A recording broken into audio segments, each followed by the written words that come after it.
Our report for today is long tennis. History of long tennis. Historian believes that tennis originated in ancient Egypt. There is a general belief that word racket derived from the Arabic word rakat, which means a palm. Ibig sabihin daw, yung long tennis daw is galing po siya sa ancient Egypt. Na kumbaga yung tinatawag na racket is ito tinatawag sa Arabic na rakat. Na ibig sabihin is palm or yung kamay natin. However, the most common point of the view is the French most started to play tennis in 11th to 12th century. Yung history of long tennis daw is nilalaro siya noong 11th to 12th century. The word long tennis came from the word tennis. Ibig sabihin, tenir is to hold. Ito daw yung hinahawakan natin or catch in a French or tinatawag nila sa French na ibig sabihin ng tenir is to hold. Okay? It started to develop into the professional sport from 1872 when the first long tennis club was established. Yung long tennis daw is mas na-develop to in a professional sport noong 1872. Kumbaga, yung long tennis na to, yung long tennis club is na-establish or ginagamit na to ng mga tao or ng mga players. All that it is impossible to state a defined origin of this game. It is recognized the British Army officer Walter Clapton Wingfield invented the rule of the tennis later. Its long tennis is 1973. The game long tennis daw is ni-recognize siya ng British Army officer na si Walter Clapton ng Wingfield. Si Walter kasi siya po yung nag-imbento ng rules of long tennis. Dati po kasi tawag sa long tennis is tennis pero ngayon mas kilala na po siya sa long tennis. We come now to the basic skills. Fundamental skills is footwork, serving, forehand, and backhand stroke. For our first video, we have serving. Today we're going to be looking at the three different serves of tennis. The flat serve, slide serve, and topspin serve. There's two main factors that make each of the serves different. First factor is the ball toss. Second factor is how we contact the ball. So before we get into that, let's have a look at the basic service motion. So we start in our ready position, ball and racket together. From here, we want to separate the ball and racket. As we do that, we toss the ball up and take back our racket. We're in what's called a trophy position. I like to call it the Usain Bolt pose. So ball's in the air, Usain Bolt pose. From here, nice and simple, guys, we're going to swing at the ball. So the first serve we're going to look at is the flat serve. Ball toss for the flat serve, nice and simple. Straight up, ball slightly in front of us, and we're going to be contacting the ball nice and flat. So center of the ball, we're just going to smack it. Center of the ball. Hard and flat serve. Now slice serve, ball toss for the slice serve. We're going to toss it up and slightly to our right side. This means we're going to be able to brush the side of the ball. When we have a look at the ball, let's imagine it's a clock face. Okay, so the ball is a clock face, and we're going to be trying to hit the ball at 3 o'clock. So we're going to be brushing the side of the ball. Topspin serve, probably the most difficult one to learn, but it's going to be a great weapon to you. Makes a good second serve, it's consistent, reliable, and it kicks off the court. Ball toss for the topspin serve. We're going to toss it up, above our head, slightly to our left. Okay, so this will allow us to brush up the back of the ball. So when you're hitting the topspin serve, I want you to think like that your racket is a hairbrush and you're brushing up the back of your head first, then the ball. Okay, that's how we can get that topspin. We're coming from underneath the ball. The next video is forehand strike.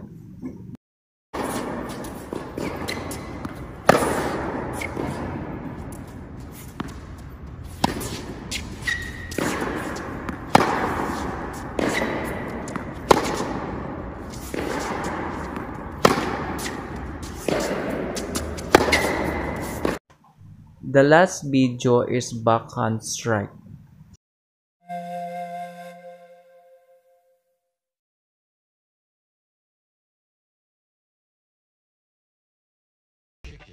The two-handed backhand grip is the weapon of choice for most professional players, since it allows for precision, power, and stability. We come now to the equipment and facilities: tennis racket, ball, tennis court, regulation, net.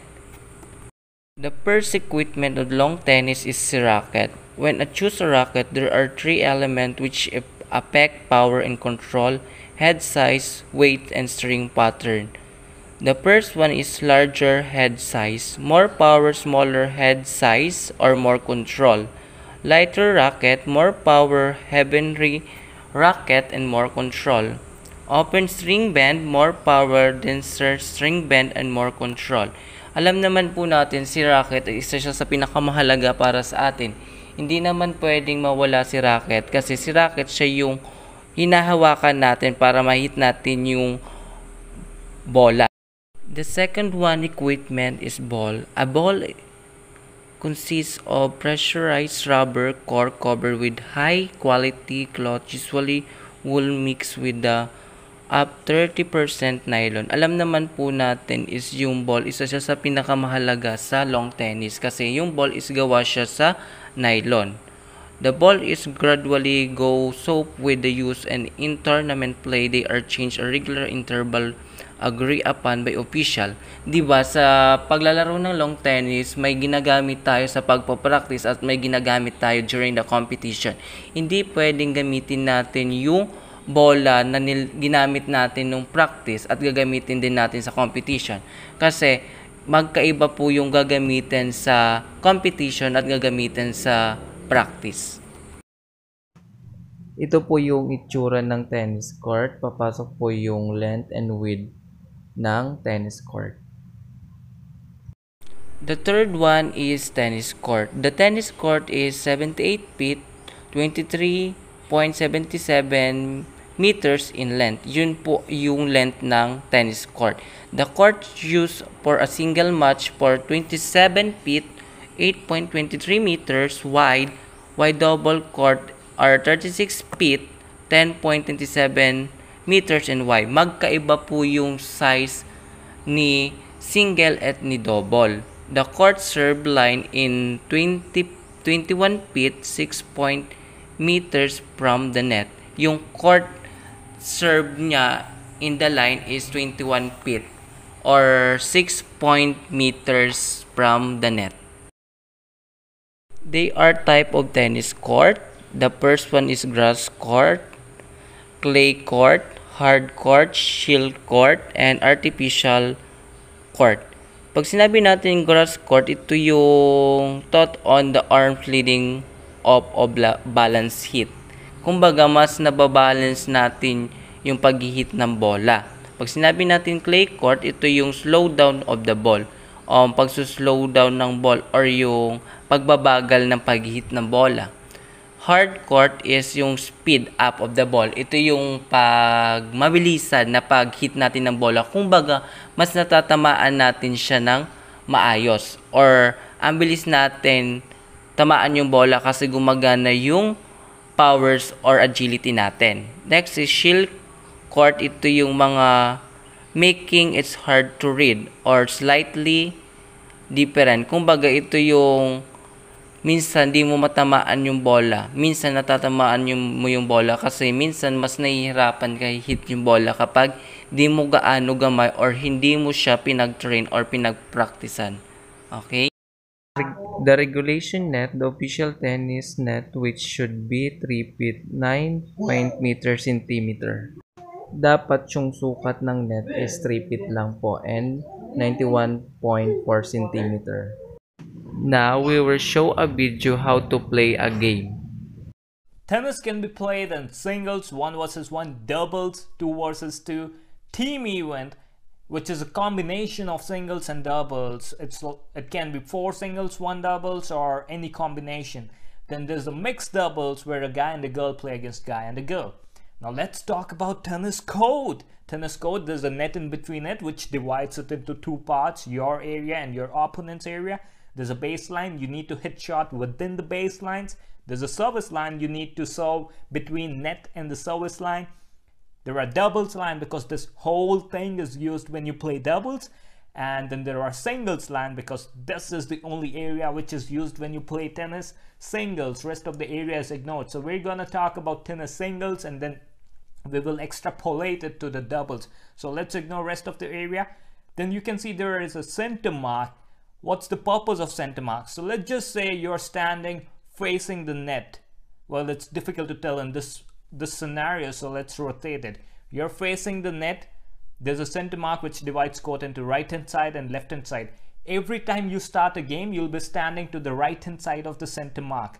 So you are standing on the right hand side of the center mark and your opponent is standing on the other side. Every point in tennis starts with a service. So you'll serve. When you're serving, you're standing on the right hand side of the center mark and behind the baseline. So this is the blue area in which you can toss the ball and hit the ball. Once you hit the ball, its first bounce should be in this green area to have a good serve. And life gives you one chance, but tennis gives you two services. You toss the ball. If its bounce is not in the green area, your first serve is fault and then you get the second serve. If your second serve is good, then it's your opponent's turn to hit the ball in such a way that the ball's bounce is in this green area. Once he has done that, then it's your responsibility to hit the ball in such a way that the bounce is in the green area, and this can go on forever. So how do you win the point? Well, to win a point, there are four ways. You hit a really good shot that he's not able to reach there. It's called winner shot. Or you hit a shot that it has two bounces before he returns it, called double bounce. Third option is you hit a shot and he hits into the net. And the fourth is most common, when you hit a shot and your opponent hits it outside the playing area. So these are four ways in which you can win a point. Now we go to rules and regulation. The serving. When the serving, the player must throw the ball over the head. The server must be served diagonally into the server back across the court. The server can only serve if the receiver is ready. Kapag ready na po yung server, pwede na po natin siyang tamaan or hit yung bola. Kapag nagsabi na po yung referee, pag nag-go signal na po. The receiver get the two chance to hit a good serve. A mixed serve is called a foul. The first is a foul if the server swing and mix the ball. Kapag nakalabas po yung bola or na ano po natin, is masasabi po siyang foul. Or hindi ka po makakascore. Or yung score mo is hindi counted kasi po nakalabas yung bola. Kaya po tinawag po siyang foul. Receiver may stop the serve by catching the ball and starting over. Yung bola po is bawal po siyang i-catch. Dapat tamaan po siya ng racket. Kaya nga po may racket is kasi yun po ang pangtama sa bola.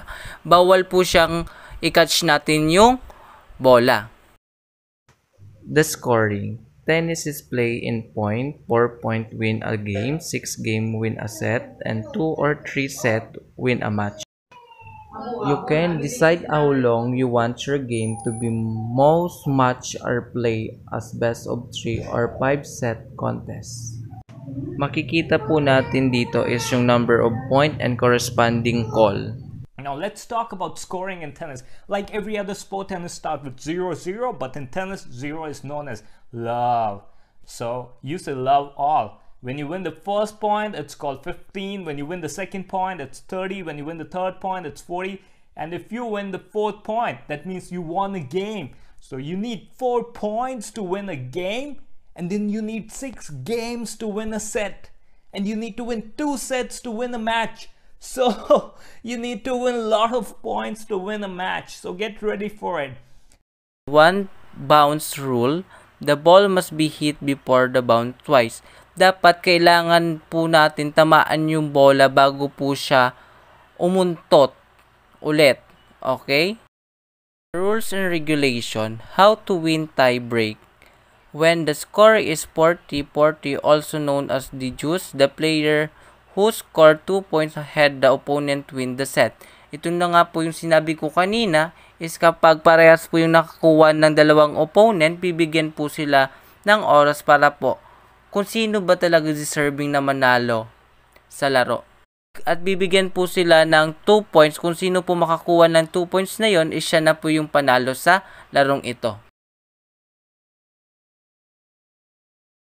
There are two types of tennis umpire within the sport: line umpire and chair umpire.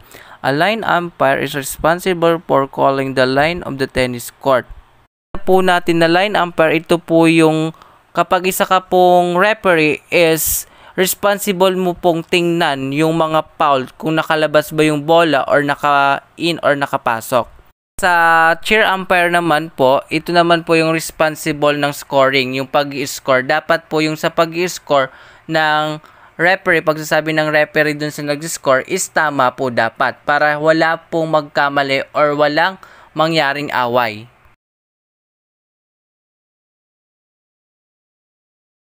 Footwork drilled for better agility.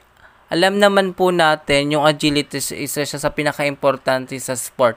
Kumbaga, mas madidevelop yung lakas natin at bilis natin. Kasi papasok dito is yung single leg forward hop, lateral jump in, out of ladder space, forward jump in diagonal spring. Yun ang pinaka-importante sa agility kasi mas matatry natin or masusubukan natin yung bilis natin sa pag-hit ng bola or paano natin gamitin yung strategy natin. The next one is the lateral jump or run. Following a 4 count of in, out, out. Whichever direction you're going determines your lead leg. So if you're going right, your right leg will be your lead leg and vice versa. Just like all drills facing sideways, it's important to repeat facing both directions. Next, the forward and backward shuffle.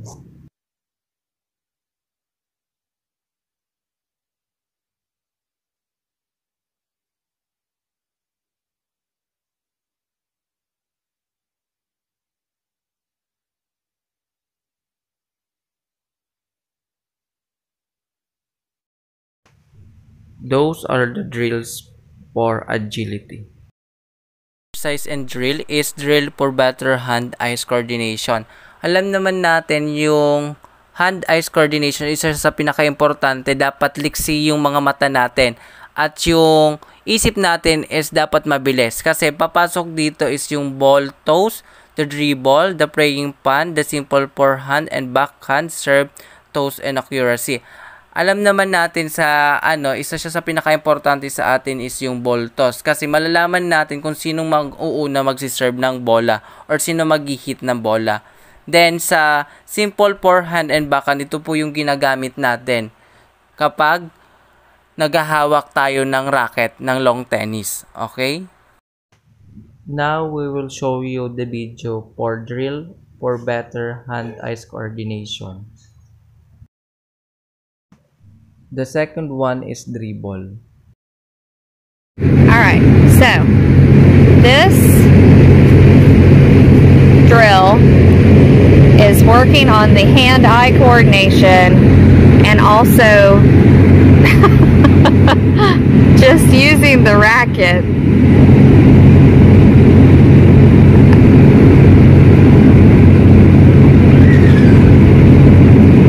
This is a good one, a good drill to learn how to control the racket with the ball. So Natty's going to toss the ball down and then she's going to try to keep the ball bouncing with the racket as long as she can. This is a new one, so it's a little hard. The third one is frying pan. These are a great alternative to use instead of a tennis ball to work on that practice, but not have it go as far as an actual tennis ball. So Natty, show us how you would do that.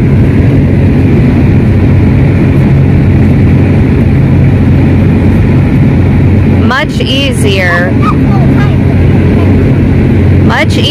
but still allows you to practice this technique and work on your racket control. Keep going.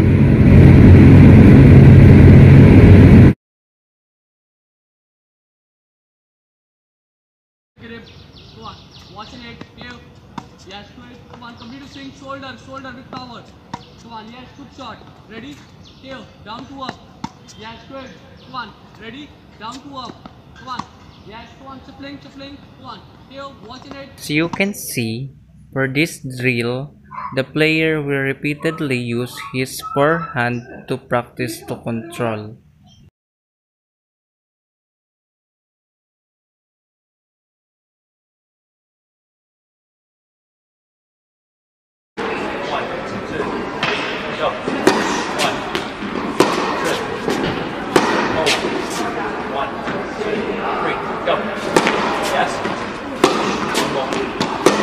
The same with forehand. This video, the player will use mostly backhand to practice to control as well.